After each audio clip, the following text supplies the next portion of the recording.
তার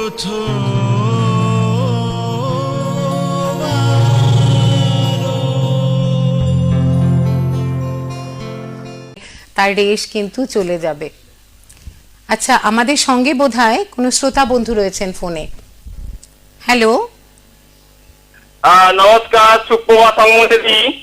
হ্যাঁ নমস্কার, কে বলছেন, কোথা থেকে বলছেন? আমি শঙ্কর বলছি, হুগলি থেকে। বাহ, নমস্কার, সুপ্রভাত আপনাকে, বলুন। ধন্যবাদ। প্রথমে জানাচ্ছি দিদি, আপনাকে অসংখ্য ধন্যবাদ, এত সুন্দরভাবে আজকে সঞ্চালনা করছেন।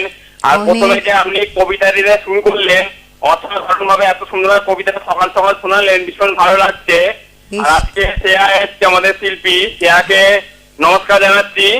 আর শ্রেয়া আজকে এত সুন্দর বন্দনা যে গানটা দিয়ে শুরু করলো, ভীষণ ভালো লাগছে।